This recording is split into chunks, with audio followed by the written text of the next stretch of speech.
கத்தாரினுடைய மிக முக்கியமான பிரதேசங்களை இலக்கு வைத்து தாக்குதல்களை மேற்கொள்ள போகும் ஈரான். ஏன் ஈரான் கத்தாரை இலக்கு வைத்து தாக்குதல்களை மேற்கொள்ள வேண்டும்? இதற்கு பின்னால் இருக்கக்கூடிய காரணங்கள் என்ன? இனப்படுகொலை குழாய்கள் மூலமாக ஈட்டப்படும் $1 பில்லியன் இலாபங்கள். துருக்கி இஸ்ரேலி ஆக்கிரமிப்புக்கு எதிராக தாக்குதல்களை மேற்கொள்ளுமா? இஸ்ரேலி ஆக்கிரமிப்புக்கு எதிராக துருக்கி நடவடிக்கைகளை எடுக்குமா? துருக்கி அதிபர் அர்துகான் அசாதுக்கு வழங்கிய சலுகைகள். ஏன் இந்த சலுகைகளை அசாத் ஏற்றுக்கொள்ளவில்லை?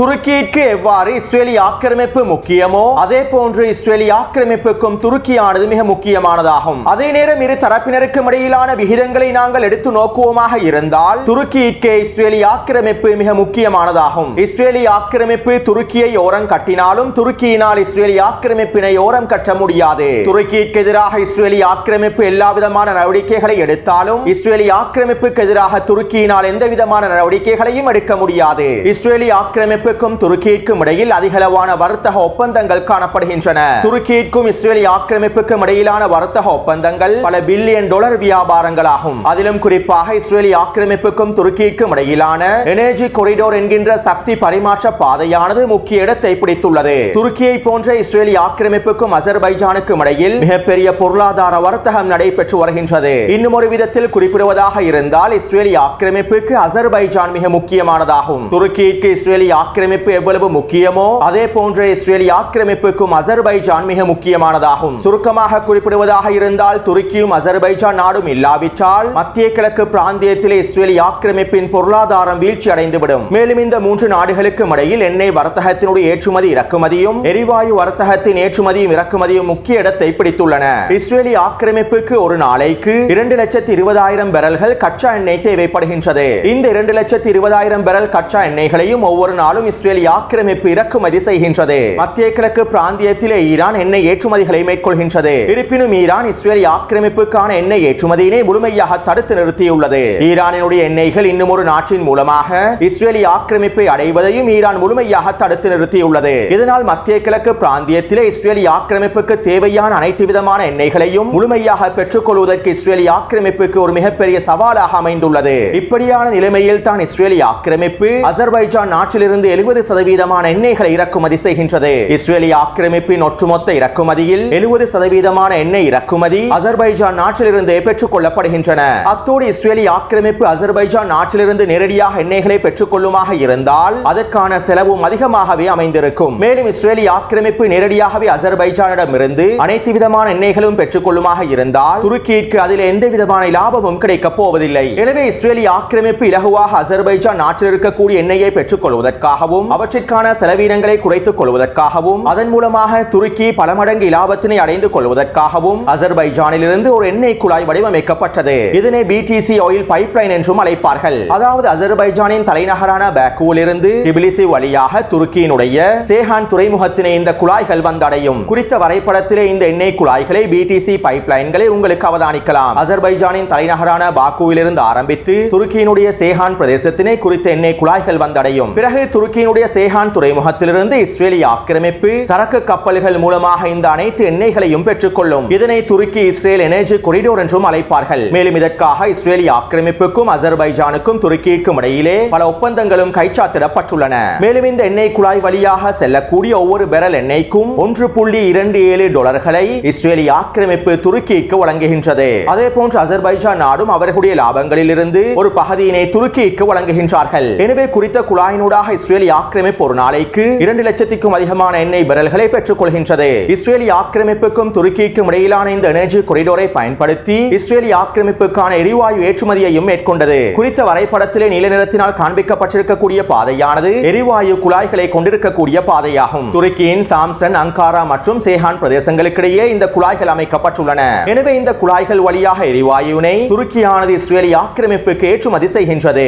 சேஹான் துறைமுகத்தின் மூலமாக இஸ்ரேலி ஆக்கிரமிப்புக்கு தேவையான அனைத்து விதமான எண்ணெய்களையும் எரிவாயுக்களையும் துருக்கி முழுமையாக வழங்குகின்றது. எனவே இந்த வர்த்தக குழாய்களை இனப்படுகொலை குழாய்கள் என்றும் அழைக்கலாம். ஏனென்றால் காசாவிலே இஸ்ரேலிய ஆக்கிரமிப்பு மேற்கொள்ளக்கூடிய ஒவ்வொரு வான்வழி தாக்குதல்களுக்கும் இஸ்ரேலிய ஆக்கிரமிப்பின் இனப்படுகொலை தாக்குதல்களுக்கும் இந்த வர்த்தக குழாய்களுக்கும் நெருங்கிய தொடர்புகள் காணப்படுகின்றன. காசாவில் இஸ்ரேலிய ஆக்கிரமிப்பு மேற்கொண்டு வரக்கூடிய அனைத்து தாக்குதல்களுக்கும் யுத்த காலத்தில் இஸ்ரேலிய ஆக்கிரமிப்பு மேற்கொள்ளக்கூடிய அனைத்து செயற்பாடுகளுக்கும் தேவையான அனைத்து விதமான எண்ணெய்களும் எரிவாயுக்களும் குறித்த வர்த்தக குழாயின் மூலமாகவும் வர்த்தக பாதையின் மூலமாகவுமே கொண்டு வரப்படுகின்றன. எனவே இந்த வர்த்தக குழாயினை இனப்படுகொலை குழாய் என்றே அழைக்கின்றார்கள். துருக்கியானது அசர்பைஜானிலிருந்து இஸ்ரேலிய ஆக்கிரமிப்புக்கு செல்லக்கூடிய இந்த எண்ணெய் குழாய்களை முழுமையாக முடக்கிவிடுமாக இருந்தால் ஒரே வாரத்திலேயே இஸ்ரேலிய ஆக்கிரமிப்பு காசா மீதான யுத்தத்தினை முழுமையாக முடிவுக்கு கொண்டு வந்துவிடும். துருக்கி இந்த எண்ணெய் குழாய்களை முழுமையாக மூடிவிடுமாக இருந்தால், தடுத்து நிறுத்துமாக இருந்தால் இஸ்ரேலிய ஆக்கிரமிப்பின் பொருளாதாரமும் மிகப்பெரிய சிக்கலுக்குள் தள்ளப்பட்டுவிடும். எனவே இந்த எண்ணெய் குழாய்களை துருக்கியினுடைய அதிபர் அர்துகான் முழுமையாக தடுத்து நிறுத்தியிருந்தால் 14 மாதங்களாக இஸ்ரேலிய ஆக்கிரமிப்பு காசாவின் யுத்த காலத்திலே யுத்தத்தினை தொடர்ந்திருக்கவும் முடியாது. இருப்பினும் துருக்கியானது இந்த எண்ணெய் குழாய்களை முழுமையாக தடுக்காது. இஸ்ரேலிய ஆக்கிரமிப்புக்கான இந்த எண்ணெய் குழாய்களை முழுமையாக தடுத்து நிறுத்தாது. ஏனென்றால் பலஸ்தீனிய மக்களுடைய இனப்படுகொலைகளை விட துருக்கியினுடைய பொருளாதாரமே துருக்கியினுடைய அதிபர் அர்துகானுக்கு மிக முக்கியமானதாகும். ஏற்கனவே துருக்கி பொருளாதார நெருக்கடிகளுக்குள் சிக்கிக் கொண்டிருக்கின்றது. இந்த சந்தர்ப்பத்தில் துருக்கியினுடைய பொருளாதாரம் வீழ்ச்சி அடையுமாக இருந்தால் அது அர்துகானினுடைய ஆட்சியையும் வீழ்த்திவிடும். எனவே நெட்டன்யாகுவை போன்ற அர்துகானுக்கும் அவருடைய ஆட்சியை தக்க வைத்துக் கொள்ள வேண்டும் என்பதே மிக முக்கிய இலக்காக காணப்படுகின்றது. அத்தோடு இந்த வர்த்தகத்தோடு மாத்திரம் துருக்கி நின்று விடவில்லை. இஸ்ரேலிய ஆக்கிரமிப்புக்கான அதிகளவான ஏற்றுமதிகளையும் துருக்கி மேற்கொள்கின்றது. துருக்கி இஸ்ரேலிய ஆக்கிரமிப்புக்கான ஏற்றுமதிகளை முழுமையாக தடுத்து நிறுத்தி விட்டது என அர்துகான் வாய்மொழி மூலமாக கூறினாலும் ஒவ்வொரு நாளும் துருக்கியிலிருந்து இஸ்ரேலிய ஆக்கிரமிப்பின் ஹைஃபா துறைமுகத்திற்கு சரக்கு கப்பல்கள் கொண்டு செல்லப்படுகின்றன. இவை தொடர்பான ஆதாரங்களை பல சந்தர்ப்பங்களில் சர்வதேச ஊடகங்கள் வெளியிட்டுள்ளன. அது மட்டுமல்லாமல் துருக்கியிலிருந்து கிரேக்கம் வழியாக இஸ்ரேலிய ஆக்கிரமிப்புக்கு தேவையான ஏற்றுமதி பொருட்களையும் வழங்குகின்றார்கள். இஸ்ரேலிய ஆக்கிரமிப்புக்கு தேவையான பொருட்களை துருக்கி வழங்காவிட்டால் துருக்கியினுடைய பொருளாதாரம் மிகப்பெரிய பாதிப்புக்குள் சிக்கிக் கொள்ளும். எனவே காசாவில் நடைபெற்று வரக்கூடிய இந்த இனப்படுகொலைகளுக்கு பின்னால் பல பில்லியன் டாலர் இலாபங்களும் இருக்கின்றன என்பதனையும் நாங்கள் தெளிவாக புரிந்து கொள்ள வேண்டும்.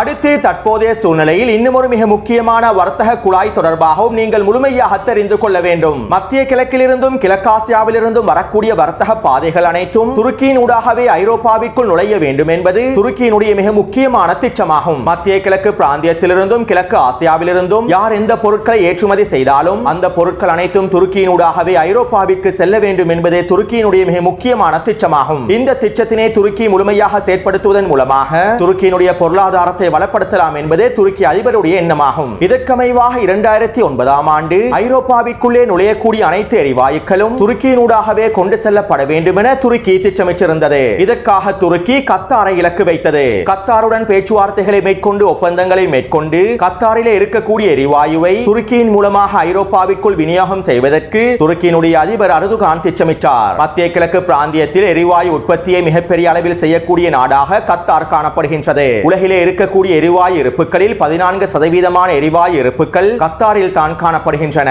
எனவே கத்தாரில் இருக்கக்கூடிய எரிவாயு திறன்களை பயன்படுத்தி ஐரோப்பாவிலே மிகப்பெரிய வர்த்தகத்தினை மேற்கொள்வதற்கு துருக்கியானது எல்லா விதமான திட்டங்களையும் வகுத்தது. மேலும் துருக்கியினுடைய இந்த திட்டத்தில் சிரியா தான் மிக முக்கியமான இடத்தை பிடித்திருந்தது. அதாவது குறித்த வரைபடத்திலே துருக்கி திட்டமிட்டிருந்த எரிவாயு குழாயினுடைய வரைபடத்தை உங்களுக்கு தெளிவாக அவதானிக்கலாம். இலக்கம் 1 காண்பிக்கப்பட்டிருக்கக்கூடிய கத்தாரிலிருந்து சவுதி அரேபியா வழியாக ஜோர்டானை அடைந்து ஜோர்டானிலிருந்து சிரியா வழியாக இந்த எரிவாயு குழாய்கள் துருக்கியை சென்றடைகின்றன. மேலும் இந்த எரிவாயு குழாய் பாதையிலே சிரியா மிக முக்கியமான இடத்தை பிடித்துள்ளது. இதற்கமைவாக துருக்கியினுடைய அதிபர் அர்துகான் 2009ஆம் ஆண்டு சிரியாவினுடைய அதிபர் அசாதை சந்தித்து பேச்சுவார்த்தைகளை மேற்கொண்டிருந்தார். மேலும் அர்துகானும் அசாதும் நெருங்கிய நண்பர்களாகவும் இருந்தார்கள். அது மட்டுமல்லாமல் அசாதோடு உறவை வலுப்படுத்திக் கொள்வதற்காக அர்துகான் முழுமையாக விரும்பினார். அத்தோடு சிரியா வழியாக இந்த எரிவாயு குழாயை அமைப்பதற்கு துருக்கிக்கு முழுமையான ஆதரவை அமெரிக்காவும் வழங்கியது. எப்படியாவது கத்தாரிலிருந்து வரக்கூடிய இந்த எரிவாயு குழாயை சிரியாவினூடாக கொண்டு வந்து துருக்கியின் மூலமாக ஐரோப்பாவிற்குள்ளே களமிறக்க வேண்டும் என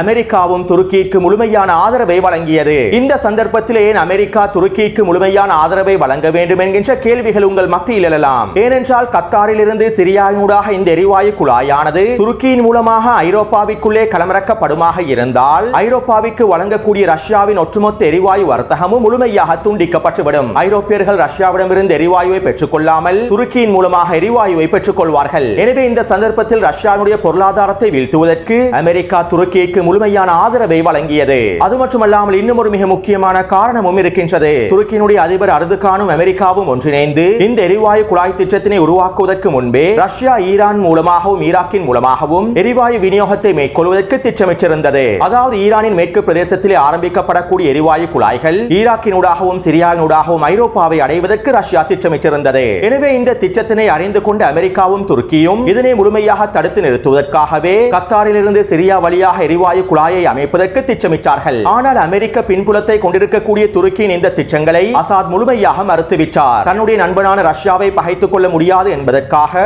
அசாத் துருக்கியினுடைய இந்த திட்டத்தினை முழுமையாக எதிர்த்தார். இதற்கான எந்தவிதமான அனுமதியையும் வழங்கப் போவதில்லை என்றும் அசாத் துருக்கியிடம் தெளிவாக கூறியிருந்தார். இப்படியான நிலைமையில் தான் 2011ஆம் ஆண்டு சிரியாவிலே உள்நாட்டு போர் ஆரம்பிக்கப்பட்டது. இந்த திட்டத்திற்கு அனுமதி வழங்காத அசாதிற்கு சிறந்த பாடத்தை கற்பிக்க வேண்டும் என்பதற்காகவே அமெரிக்கா சிரியாவினுடைய ஒட்டுமொத்த எண்ணெய் வளங்களையும் உள்நாட்டு போரின் போது கைப்பற்றிக் கொண்டது. மேலும் அசாதினுடைய ஆட்சியை வீழ்த்துவதற்கும் அமெரிக்காவுடைய உதவியை கொண்டு துருக்கியினுடைய தலைமைகள் எல்லா விதமான வேலை திட்டங்களையும் முன்னெடுத்தார்கள். 2011ஆம் ஆண்டு ஆரம்பிக்கப்பட்ட இந்த உள்நாட்டு போரானது 2014ஆம் ஆண்டை அடையும் சந்தர்ப்பத்தில் அசாதினுடைய ஆதிக்கமானது பாரிய அளவில் வீழ்ச்சி அடைந்திருந்தது. ஏனென்றால் அசாதினுடைய ஆட்சிக்கு எதிராக இருக்கக்கூடிய கிளர்ச்சியாளர்களும் பயங்கரவாதிகளும் சிரியாவின் அலப்போ பிரதேசம் மற்றும் ஏனைய பிரதேசங்களை முழுமையாக கைப்பற்றிக் கொண்டார்கள். 2014ஆம் ஆண்டு ஹோம், சமா, டமஸ்கஸ், லட்டக்கியா மற்றும் டோட்டஸ் ஆகிய பிரதேசங்கள் மாத்திரமே அசாதினுடைய ஆதிக்கத்திற்கு கீழால் கட்டுப்பாட்டுக்கு கீழால் இருந்தது. இப்படியான நிலைமையிலே 2014ஆம் ஆண்டே அசாதினுடைய ஆட்சியானது முழுமையாக வீழ்த்தப்படும் என எதிர்பார்க்கப்பட்டது. இந்த சந்தர்ப்பத்தில் தான் துருக்கியினுடைய அதிபர் அர்துகான் அசாதுக்கு சில சலுகைகளை வழங்கினார். தற்போது சிரியாவின் பெரும் பகுதியானது கிளர்ச்சியாளர்களுடைய கட்டுப்பாட்டுக்கு கீழாலும் பயங்கரவாதிகளுடைய கட்டுப்பாட்டுக்கு கீழாலும் வந்துவிட்டது.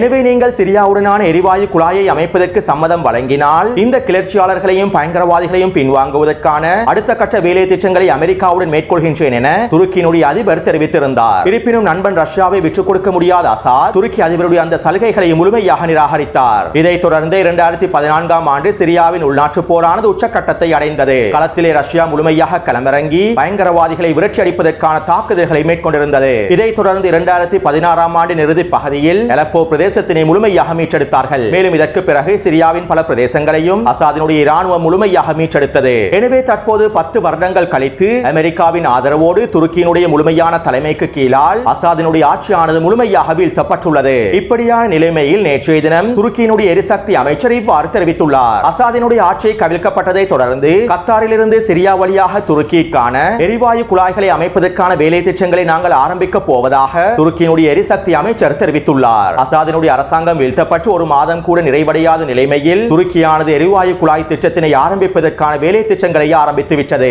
மேலும் தற்போதைய சிரியாவினுடைய இடைக்கால அரசும் இதற்கான முழுமையான ஆதரவை துருக்கிக்கு வழங்குவார்கள். ஒருவேளை 2014ஆம் ஆண்டு இந்த எரிவாயு குழாய் திட்டத்திற்கு அசாத் முழுமையான ஆதரவை துருக்கிக்கு வழங்கியிருந்தால் இன்று அசாத் அவருடைய ஆட்சியிலேயே இருந்திருப்பார். அது மட்டுமல்லாமல் சிரியாவின் பயங்கரவாதிகளுக்கு எதிராக துருக்கியே தாக்குதல்களை மேற்கொண்டு அசாதினுடைய ஆட்சியை பாதுகாத்திருக்கும். சிரியாவிலிருந்து துருக்கியை நோக்கி இடம்பெயர்ந்தவர்களால் துருக்கியினுடைய பொருளாதாரத்திற்கு ஏற்பட்டிருக்கக்கூடிய இழப்புகளை இந்த எரிவாயு குழாயின் மூலமாக துருக்கி முழுமையாக அடைந்து கொண்டிருக்கும். எனவே அமெரிக்காவினதும் நேட்டோ நாடுகளினதும் மனித உரிமை, மனிதநேயம், ஜனநாயகம் என்பவற்றுக்கு பின்னால் இருக்கக்கூடிய பில்லியன் டாலர் வியாபாரங்களையும் நாங்கள் தெளிவாக புரிந்து கொள்ள வேண்டும்.